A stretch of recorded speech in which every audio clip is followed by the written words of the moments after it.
Welcome to another episode of the Daily Coffee Pro by Mapper Forward Friends. Today on the podcast, we're talking about a subject that is really near and dear to my heart and quite topical for me, particularly at this time. And I wanted to explore and share my thoughts on the subject of whether we as an industry have really made progress when it comes to women in coffee or whether we haven't. Before, I kind of want to have a bit of a disclaimer. This podcast is never meant to be either positive or negative. This podcast is meant to be an authentic, open-minded, critical thinker's exploration of ideas. And I do not put this content out there so that you can agree with me. I don't put it out there to create like drama or anything like that. I put these episodes out there to feed and stimulate conversation about subjects that I think deserve attention in our industry. And I do it with the intent of attaching perspectives that I've thought deeply about. And so when I say, have we really made progress for women in the coffee industry, that sounds kind of stigmatizing. Your initial gut reaction will be, well, of course we've made progress for women in the coffee industry. But let's explore that. Because as a woman in coffee, I can tell you that the answer to that question may be a little more veiled than you may have thought. And I want to refer you to a really great interview that I saw with one of my favorite comedians, Chris Rock. I look to comedians to be a really inspirational source of social commentary. And I look to comedians from all different walks of life. So I'd say my top 4 comedians right now would be Chris Rock, Dave Chappelle, Joe Rogan, and Andrew Schulz. I look to artists like this because they're unafraid of speaking their truth. Let me qualify that. It's not that they're unafraid of speaking their truth. Despite their fear and understanding of speaking their truth, they do it anyway. And there is always blowback when you speak your truth. Chris Rock recently gave an interview where he was asked about the relationship of, has progress been made when it comes to racism? And his answer was spectacular. He said, we're looking at this situation the wrong way. If we celebrate progress in racism, we think that that's good enough. As long as we're making progress, shouldn't we be looking at the insanity of the fact that it fucking existed in the first place? And so therefore we shouldn't be looking at progress in racism. We should be looking at the insanity of the white people that created the need for segregation and racism. And I thought it was a really interesting perspective, because his perspective and the way he's looking at it is that we shouldn't be aiming for progress. We should be looking to dismantle the ideologies that created the situation in the first place. As a female in coffee, as a woman in coffee, I can tell you guys unequivocally that it isn't as equal as you may think it is for women compared to men in coffee. When I started out on the venture of Elixir Specialty Coffee, pretty much from the first day that we had I started to tell my inner circle that I was going to release this as a product. One of my very, very dear friends at the time said to me, you know, the industry's going to have a problem with the fact that it's you that's doing this. They would be much more open to it if it was a man. And the more and more I heard that, the more determined I was that I was going to shatter this ceiling that held that idea. I have never come up against anyone in the coffee industry who didn't just naturally accept that statement when it came to Elixir Specialty Coffee. 100% of the people I've spoken to over the 5 and a bit years that this business has existed all agreed that the coffee industry would have been much more open to this subject or this innovation had it been created and innovated by a man.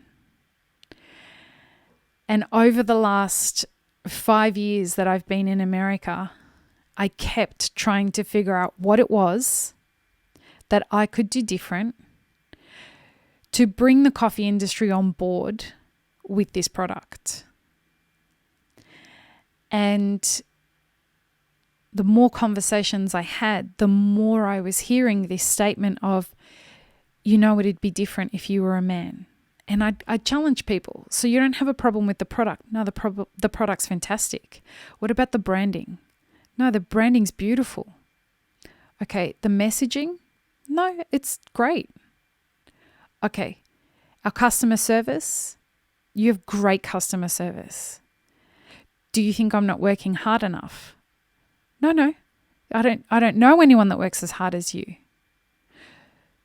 So it's purely that if I was exactly me, but a man, the industry would be more open to it.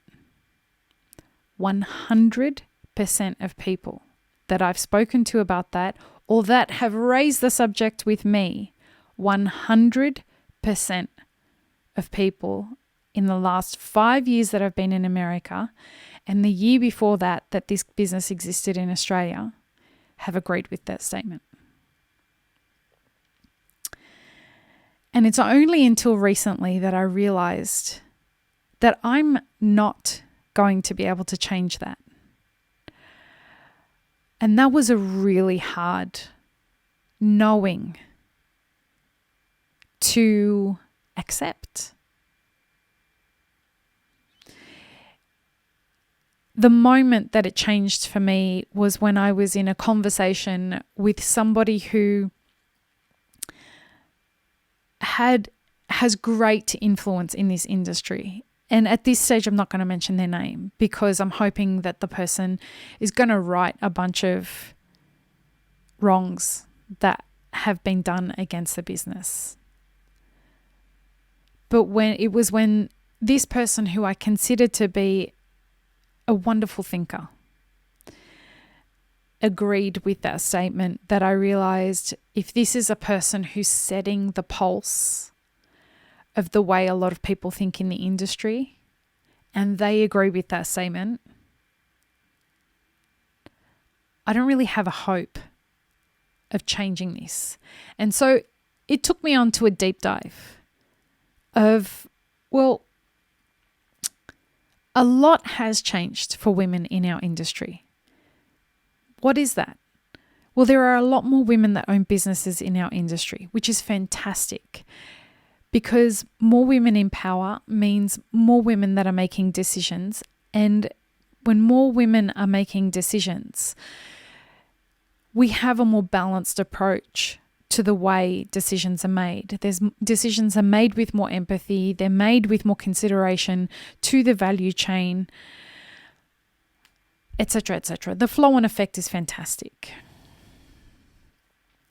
What else has changed? We have more women making money if more women are owning businesses. And that's fantastic.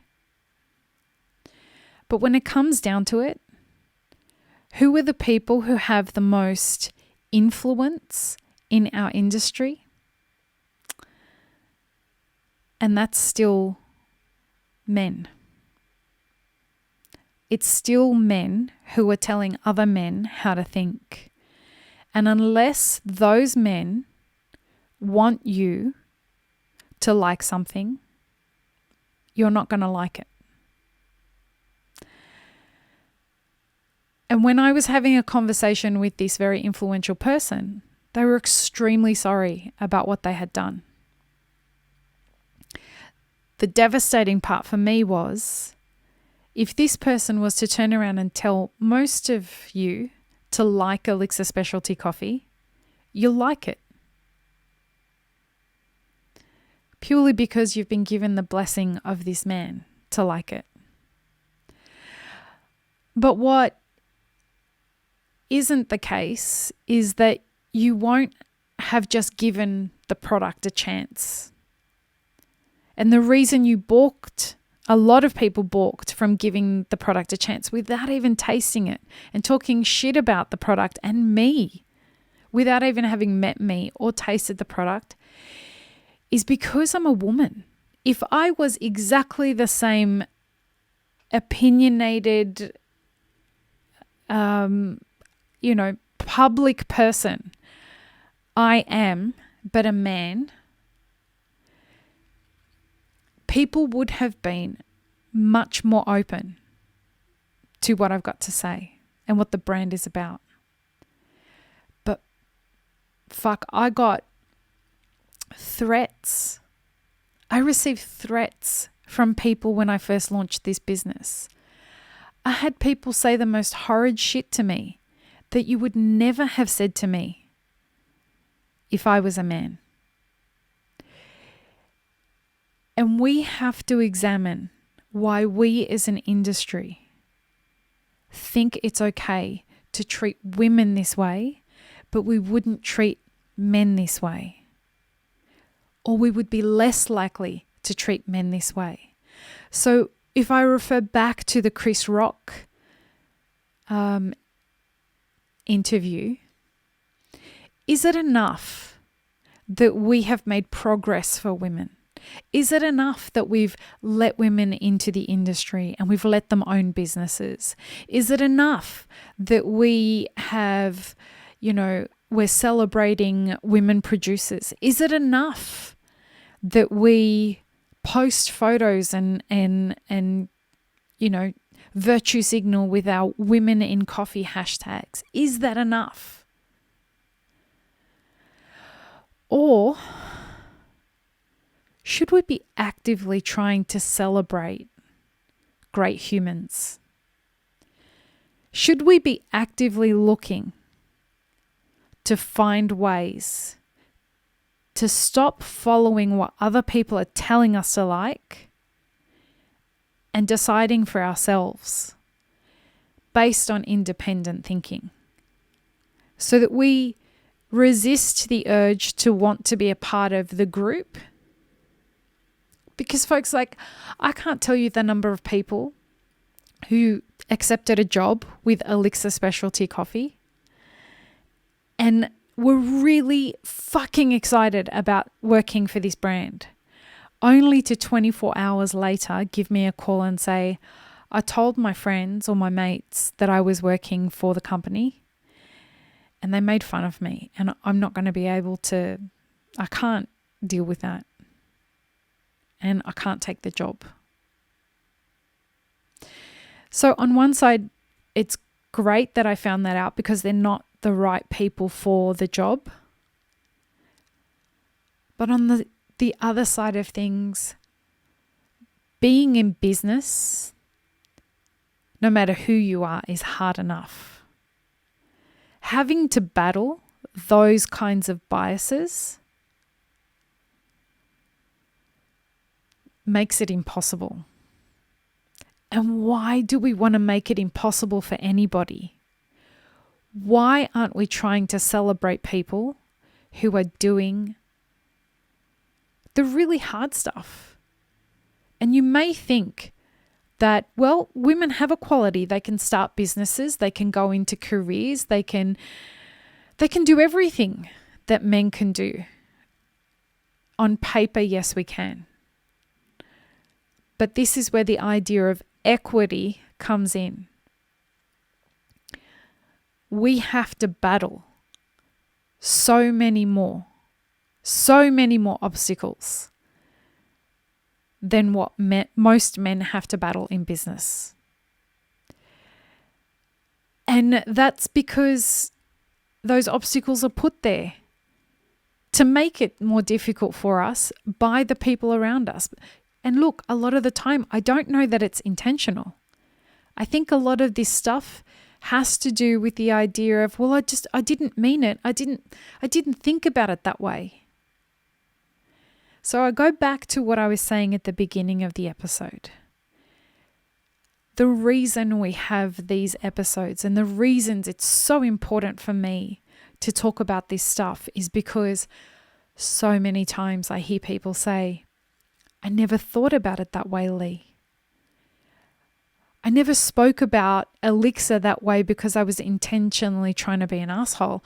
I was just like mucking around. Yes, but your mucking around is heard by other people who then went and based their decision on the fact that you said something without knowing who I am, without trying the product, and you're a person of influence. Or in the case of this other influencer, they just didn't intend for their words to be taken the way that they were taken. And my point to this is the progress that we like to tout that we've made for women in the coffee industry technically is there. But our attitudes towards making it more difficult for women than it needs to be hasn't changed. And we should, every single one of us, 100% of us should start looking at the way that we treat women who do things that are outside of their comfort zone, that are outside of the normal. Starting a business is outside of the normal. It's difficult.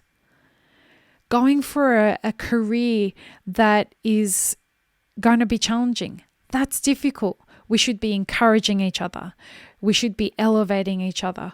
We should be finding a way to encourage people to do hard shit and supporting them through that, no matter who they are. But women need that more because we have been told the exact polar opposite of that. We have been told many, many a time, you got this, you can do this, yay, go you. And then all the obstacles get put in our way. So please find a way to legitimately and honestly and with integrity support women. And get the fuck out of our way if you can't. Peace, love, and peanut butter, friends. Have an amazing rest of your day.